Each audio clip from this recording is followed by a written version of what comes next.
आज दोपहर 1 बजे योगी मंत्रिपरिषद की बड़ी बैठक होने जा रही है। मंडलों की समीक्षा के बाद मंत्रिपरिषद के साथ मुख्यमंत्री की यह बैठक है। जिले में अफसरों के कामकाज का मंत्रियों से फीडबैक लेंगे मुख्यमंत्री। पहले चरण में फीडबैक के बाद कई जिलों में अधिकारियों पर कार्रवाई हुई थी। 9 जिलों के जिलाधिकारियों को रिपोर्ट के आधार पर हटा दिया गया था। 8 जिलों में एसपी भी मंत्रियों के रिपोर्ट के आधार पर ही बदले गए थे। 5 जिलों में मुख्य विकास अधिकारियों का भी तबादला हो गया था। 3 जिलों में नगर आयुक्त भी हटा दिए गए थे। अब मंत्रियों की रिपोर्ट के बाद फिर कोई बड़ा एक्शन हो सकता है। तो मंत्रिपरिषद की बैठक दोपहर 1 बजे और मंत्रियों से संबंधित जो जिले हैं, जिन जिलों से उन मंत्रियों का ताल्लुक है मंत्रिपरिषद के, उनके बारे में, उनके अधिकारियों के बारे में फीडबैक लेंगे आज मुख्यमंत्री इन मंत्रियों से। और जब वो फीडबैक लेंगे, जब वो रिपोर्ट लेंगे, तो फिर अफसरों के कार्य की समीक्षा होगी और फिर होगा एक्शन, जैसे कि पिछली बार हुआ था। 9 जिलाधिकारियों को हटाया गया था, 8 पुलिस कप्तानों को हटाया गया था, 3 मुख्य विकास अधिकारियों को हटा दिया गया था। इस तरीके से बड़े एक्शन हुए थे मुख्यमंत्री की जानिब से और अब फिर से वही हो सकता है। और क्या हो सकता है, कब तक इस पर एक्शन हो सकता है, मंत्रिपरिषद की बैठक में और क्या महत्वपूर्ण हो सकता है, आइए जानते हैं वीरेश पांडे से। हमारे ब्यूरो चीफ इस वक्त हमारे साथ सीधा कनेक्ट है। वीरेश, अभी मैं दर्शकों को बता रहा था कि जब पिछली बार मंत्रियों ने फीडबैक दिया तो क्या क्या एक्शन हुआ जिलाधिकारियों पर, पुलिस कप्तानों पर, मुख्य विकास अधिकारियों पर। अब आज फिर से मंत्रिपरिषद की बैठक है, इस बाबत क्या जानकारी मिल रही है आपको? देखिए, जब पिछली बार बैठक हुई थी तो जिन जिलाधिकारियों पर गाज गिरी थी उनके नाम हैं गोरखपुर, लखनऊ, कानपुर नगर, इटावा, बलिया, अलीगढ़, बस्ती, जालौन और फिरोजाबाद। और जिन जिलों के पुलिस कप्तान बदले गए उनमें देवरिया, मैनपुरी, हमीरपुर, रायबरेली, अंबेडकर नगर, अलीगढ़, ग्रामीण और बुलंदशहर। और जिन जिलों में मुख्य विकास अधिकारी बदले गए उनमें सोनभद्र, सिद्धार्थनगर, मुजफ्फरनगर, बरेली और जौनपुर के जिले शामिल हैं। और जहां बदले गए नगर आयुक्त उनमें मेरठ, झांसी, प्रयागराज के जिले शामिल हैं। और साथ ही साथ 71 पीपीएस अफसरों के भी तबादले कर दिए गए। बांदा और बाराबंकी जेल के जेल अधिकारियों का भी सस्पेंशन हुआ और उच्च शिक्षा के एक डायरेक्टर हैं पांडे जी, उनका भी सस्पेंशन हुआ। तो कुल मिलाकर ये जो बैठक होती है वो ब्यूरोक्रेसी के लिए बहुत ठीक नहीं होती है। हालांकि उन ब्यूरोक्रेट्स के लिए, उन अधिकारियों के लिए, उन कर्मचारियों के लिए जो निकम्मे हैं, साथ ही साथ जो लापरवाह हैं, जो बेपरवाह हैं, जो योगी सरकार से कदम मिलाकर नहीं चल सकते हैं, जिन्हें लोक कल्याणकारी योजनाओं को लागू करने में मन नहीं लगता है, वैसे ही आज की जो बैठक है वो बहुत महत्वपूर्ण है। और आज ये बैठक मुख्यमंत्री के आवास पर होगी। और इस बैठक में सबसे खास बात यह है कि योगी सरकार बनने के बाद, जी हां, योगी सरकार बनने के बाद ये दूसरी बड़ी बैठक है मंत्रिपरिषद के, इस लिहाज से कि जो पहली बैठक मंत्रिपरिषद की हुई थी उसमें सारे जो मंत्रियों को जिलों की जिम्मेदारी दी गई थी, वहां से जो उन्होंने इनपुट्स लाए थे, जो उन्होंने वहां के तथ्य, फैक्ट्स को इकट्ठा किया था और मुख्यमंत्री और मुख्यमंत्री कार्यालय को सौंपा था, उसके बाद की ये जो बैठक है, ये सारे अन्य जितने भी जिले हैं मंत्रियों को ताश के पत्तों की तरह फेंट दिया मुख्यमंत्री योगी आदित्यनाथ ने और कहा कि फला डिस्ट्रिक्ट को देखने वाले जो मंत्री हैं अब दूसरे जिलों को देखेंगे। यानी जो इनपुट्स पिछले मंत्रियों ने दिया था और अब मंत्री देंगे, उसका असर उन जिलों के जिलाधिकारियों पर, मुख्य विकास अधिकारियों पर, साथ ही साथ वहां के पुलिस कप्तान, कमिश्नरेट पर और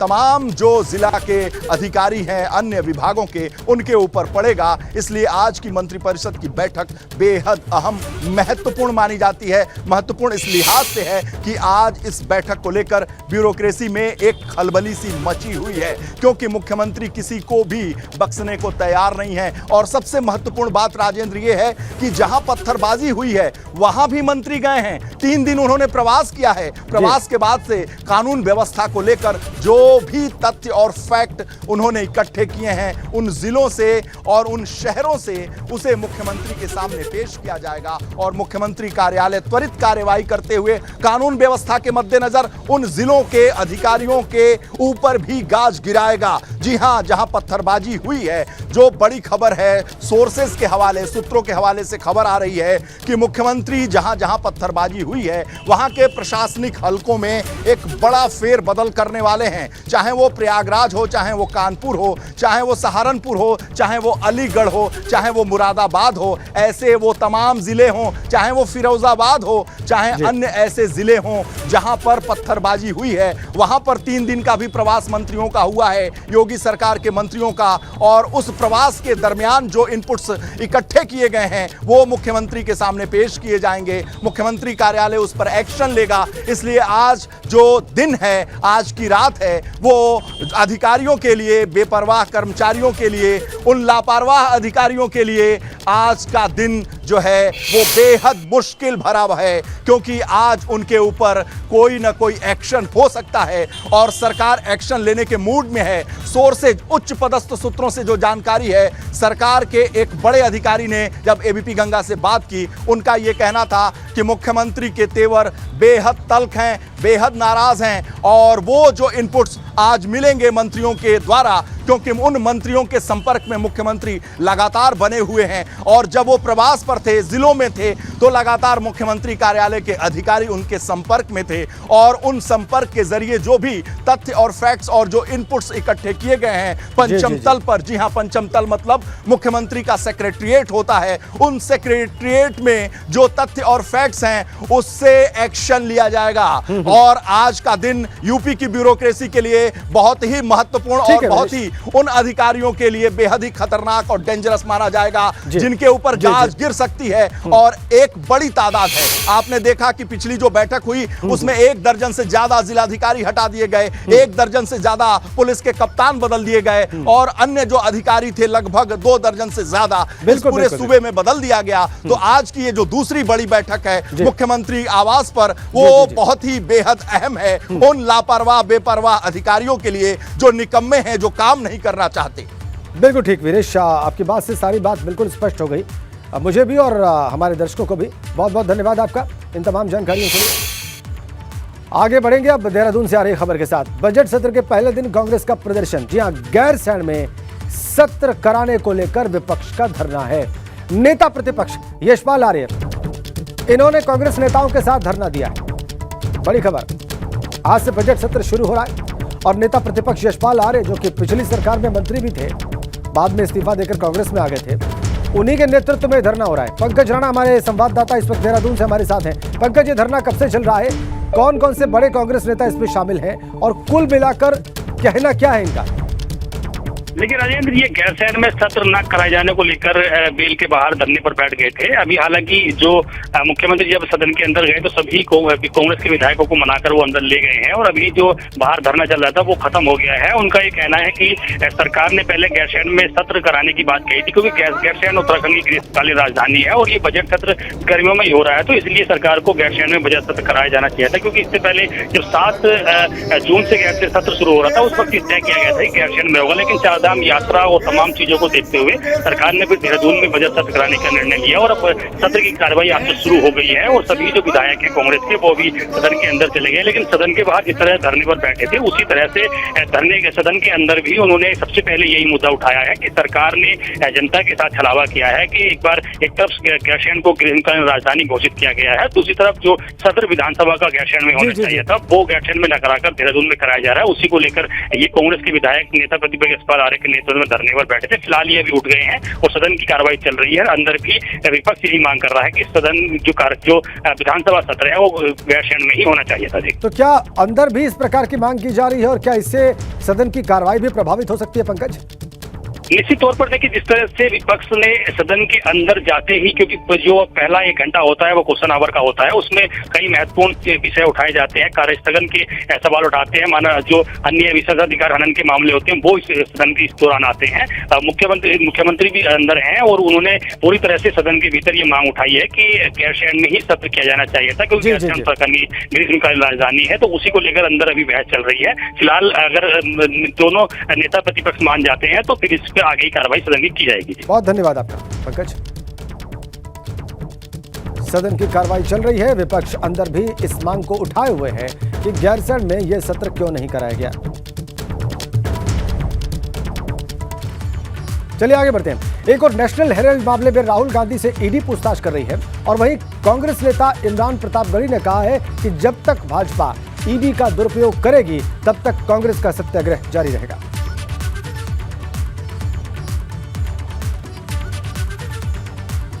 इमरान प्रतापगढ़ी अभी पिछले दिनों सांसद चुने गए राज्यसभा के महाराष्ट्र से उत्साहित हैं अपनी सफलता से और देखिए उन्होंने राहुल गांधी से जो पूछताछ की जा रही है इस पर बयान दिया है। राहुल गांधी की आज ईडी दफ्तर में फिर से एक बार पेशी होनी है। कांग्रेस लगातार सत्याग्रह करे। हमारे साथ बातचीत के लिए मौजूद है इमरान प्रतापगढ़ी। इमरान, आज फिर से बुलाया गया राहुल गांधी को। कितने दिनों तक आप लोग इस तरीके से सत्याग्रह करते रहेंगे? भारतीय जनता पार्टी जितने दिन भी सियासी तमाशे को जारी रखेगी, हम उतने दिन उनका राजनीतिक तौर पर भी जवाब देते रहेंगे, कानूनी तौर पर भी जवाब देते रहेंगे। राहुल जी लगातार जांच में सहयोग कर रहे हैं। आप 1 दिन बुलाएं, 2 दिन बुलाएं, 3 दिन बुलाएं, राहुल गांधी जिस सच्चाई का नाम है वो सच्चाई जो है वो ईडी के सवाल जो भाजपा मुख्यालय से आए हैं उससे डरती नहीं है वो सच्चाई। तो राहुल जी डर नहीं रहे हैं, राहुल जी अपनी बात रख रहे हैं। लेकिन कांग्रेस के कार्यकर्ता इस सियासी तमाशे से गुस्सा है, उसे पता है कि और तस्वीरें में मिल रही हैं, ये देखिए आपका डिटेंशन जारी है कांग्रेस नेताओं का। दूसरे दिन भी सवाल जवाब ईडी के राहुल गांधी से। ये सीधी तस्वीरें, लाइव फुटेज आप देख रहे हैं। कांग्रेस नेता सड़क पर हैं, कांग्रेस कार्यकर्ता सड़क पर हैं, पुलिस उन्हें हिरासत में लेकर हटा रही है और ये तस्वीरें सीधी हैं दिल्ली से। ये तस्वीरें सीधी, पुलिस एक्शन जारी रखे हुए है।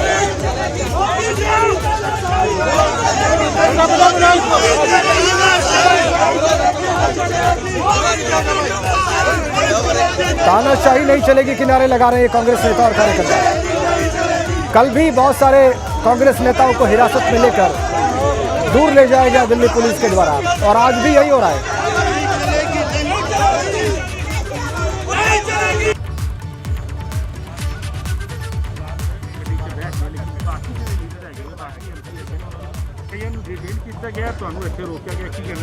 नहीं, ਅਸੀਂ ਤੇ ਕਹਿ ਰਹੇ ਹਾਂ ਕਿ ਇਹ ਜ਼ਿਆਦਤੀ ਹੈਗੀ ਆ। तो कांग्रेस नेता इसे ज्यादती बता रहे हैं और ये देखिए आप, आरएएफ भी डिप्लॉय की गई है पुलिस के साथ साथ और बड़ी संख्या में कांग्रेस कार्यकर्ता सड़क पर हैं। फिर से एक बार राहुल गांधी से सवाल जवाब। ईडी दफ्तर के लिए रवाना हो रहे राहुल गांधी दूसरे दिन सवाल जवाब के लिए।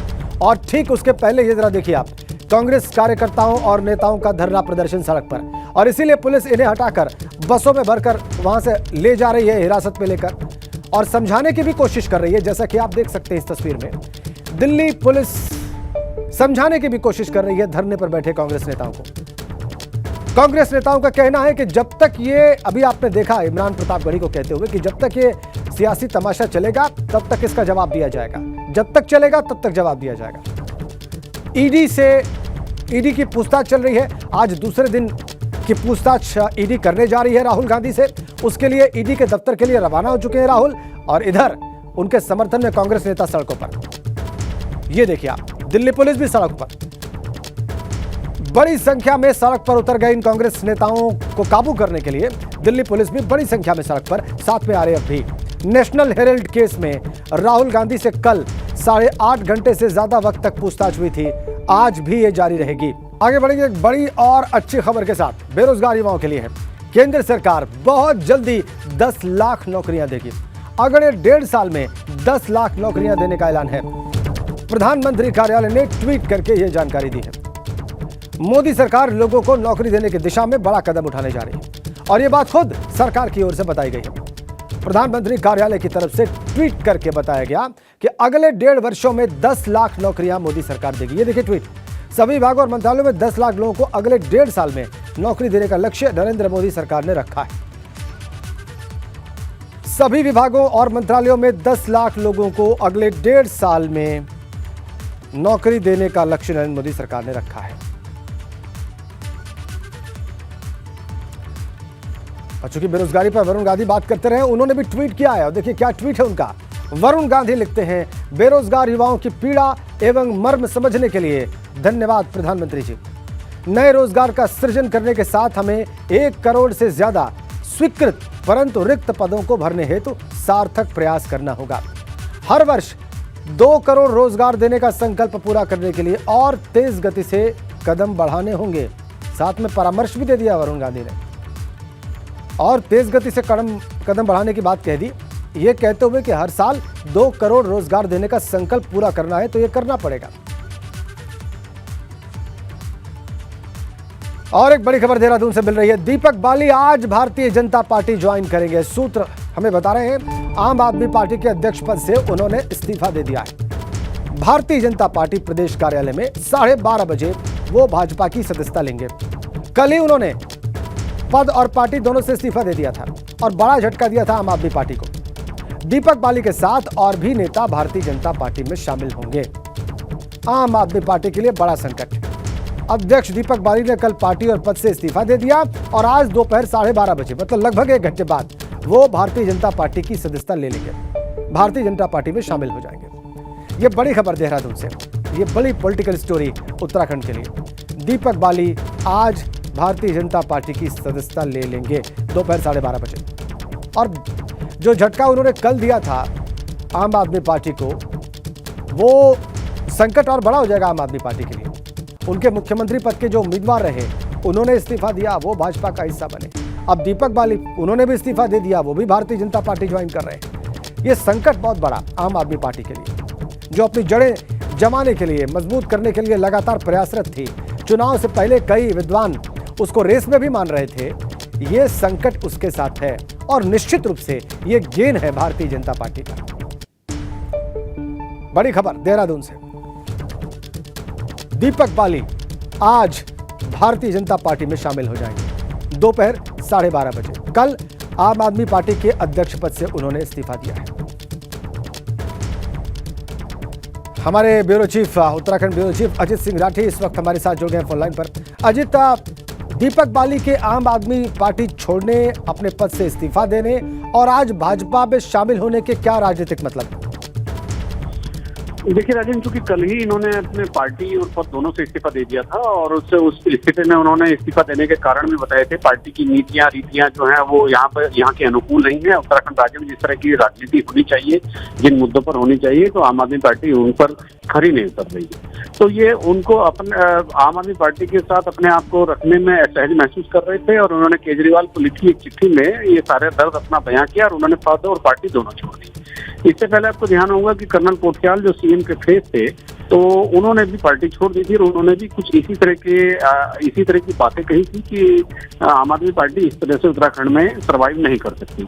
तो पहले सीएम फेस और अब प्रदेश अध्यक्ष आम आदमी पार्टी दीपक बाली का पार्टी छोड़ना आम आदमी पार्टी के लिए, केजरीवाल के लिए बहुत बड़ा झटका उत्तराखंड में माना जा रहा है। और इसके मायने ये भी हो सकते हैं, क्योंकि अभी हम एक नई जानकारी आप ये अब एबीपी गंगा के दर्शकों को दे सकते हैं कि दीपक बाली 12:30 बजे भाजपा कार्यालय में, देहरादून में, प्रदेश भाजपा कार्यालय में भाजपा ज्वाइन करेंगे और वो आज भाजपा का दामन थाम लेंगे, भाजपा की राजनीति करेंगे। तो कुछ आम आदमी पार्टी के भीतर के कारण नहीं है और कुछ उनको अपनी नई पारी खेलने का उन्होंने एक योजना बनाई होगी। इसी के तहत उनको वो भारतीय जनता पार्टी का दामन थाम लेंगे, सदस्यता ग्रहण करेंगे और भाजपा के साथ राजनीति करेंगे। जी, क्या किसी पद का भी ऑफर है भाजपा की तरफ से दीपक बाली को? अजित, देखिए अभी तो ऐसा कुछ सुनने में नहीं आया है, क्योंकि दीपक बाली का नाम भी भारतीय जनता पार्टी ने अभी तक नहीं खोला है। तो एबीपी गंगा के सूत्र हैं जो बहुत दावा कर रहे हैं और मजबूत दावा है कि दीपक बाली 12:30 बजे भाजपा में शामिल हो रहे हैं। तो पद की तो भी बात नहीं हुई है किसी तरह की, लेकिन वो आज भारतीय जनता पार्टी में शामिल हो जाएंगे और फिर आगे उनका क्या होगा, क्योंकि मुख्यमंत्री के पुराने मित्रों में वो गिने जाते हैं, तो उनका आगे किस तरह का पुनर्वास होगा देखने वाली बात है।